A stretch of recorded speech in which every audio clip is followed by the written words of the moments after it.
Assalamualaikum warahmatullahi wabarakatuh. Alhamdulillahi alamin.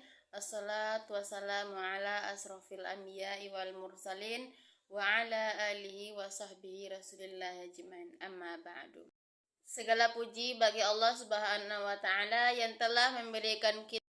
Namun di sisi lain lisan juga bisa menjadi sumber dosa. Segala puji bagi Allah Subhanahu wa taala yang telah memberikan kita nikmat yang tak terhitung, yang mana yaitu nikmat iman, Islam, dan yang terutama nikmat kesehatan. Sehingga kita dapat hadir di majelis pada siang hari ini. Dan selawat beserta salam tetap tercurahkan kepada junjungan alam yakni Nabi Muhammad sallallahu alaihi wasallam yang berlafazkan doa Allahumma sholli ala sayyidina Muhammad wa ala ali sayyidina Muhammad. Hadirin rahimakumullah. Pada kesempatan kali ini saya ingin menyampaikan ceramah saya yang berjudul tentang pentingnya menjaga lisan dalam kehidupan sehari-hari. Mulut atau lisan adalah salah satu anugerah yang terbesar dari Allah Subhanahu wa taala. Dengannya kita bisa berkomunikasi dengan sesama, memberikan pendapat kita kepada orang lain, dan berdakwah seperti yang saya sampaikan hari ini. Dan dengan lisan kita bisa menyampaikan rasa cinta kita terhadap teman, sahabat, dan keluarga, serta bisa berbuat kebaikan dengan perkataan yang baik. Namun dengan lisan kita juga bisa mendapatkan dosa seperti dosa jariyah atau yang lainnya. Namun di sisi lain lisan juga bisa menjadi sumber dosa atau malapetaka jika tidak bisa dijaga dengan baik. Hadirin rahimakumullah. Dalam kehidupan sehari-hari, kita seringkali tidak menyadari bahwa lisan kita menyakiti hati orang lain, misalnya dengan membicarakan keburukan orang lain atau menggibah dan menfitnah orang lain, berkata kasar, menyebar berita yang tidak benar, bahkan mengumpat atau berbohong. Semua itu adalah penyalahgunaan lisan yang dilarang dalam Islam.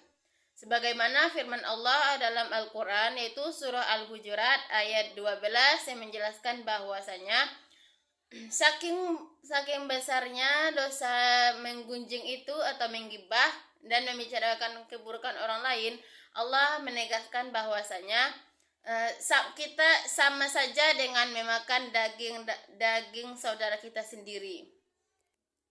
Apakah teman-teman mau memakan daging saudaranya sendiri? Nah, jika tidak, maka kita mulai hari ini untuk kedepannya bisa menjaga lisan kita dalam perkataan yang baik. Hadirin rahimakumullah. Mari kita introspeksi diri, apakah selama ini kita telah menggunakan lisan kita dengan yang baik atau justru menyakiti hati orang lain dengan perkataan kita. Sebagaimana sabda Rasulullah SAW yang berbunyi,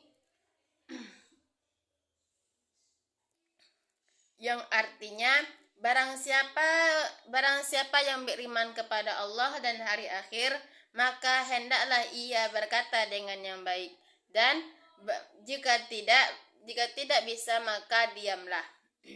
Hadis ini seharusnya bisa menjadi prinsip lebih dalam setiap ucapan kita. Jika kita tidak bisa berkata dengan yang baik, maka kita diamlah. Hadirin rahimakumullah. Menjaga lisan bukan hanya membawa kebaikan untuk diri kita sendiri, tetapi juga untuk orang lain dan lingkungan sekitar kita. Dengan menjaga lisan, kita menciptakan suasana damai, menghindari konflik, dan mempererat ukhuwah Islamiyah. Sebaliknya, lisan juga bisa memicu perpecahan, permusuhan, dan kerusakan hubungan sosial kita dengan lingkungan sekitar. Hadirin rahimakumullah. Marilah kita semua berusaha untuk menjaga lisan dalam setiap aspek kehidupan. Istilah lisan kita dengan ucapan yang baik seperti membaca Al-Quran, berzikir, memberikan nasihat yang lembut, menyebarkan kebaikan. Jangan sampai lisan kita yang kecil bisa menyebabkan kebiasaan yang buruk dalam pembicaraan kita. Semoga kita termasuk orang-orang yang menjaga lisannya dalam kehidupan sehari-hari dan mendapatkan ridho Allah Subhanahu wa taala. Sampai di sinilah ceramah singkat saya pada siang hari ini. Salah dan janggalnya mohon maaf. Billahi taufiq wal hidayah. Assalamualaikum warahmatullahi wabarakatuh.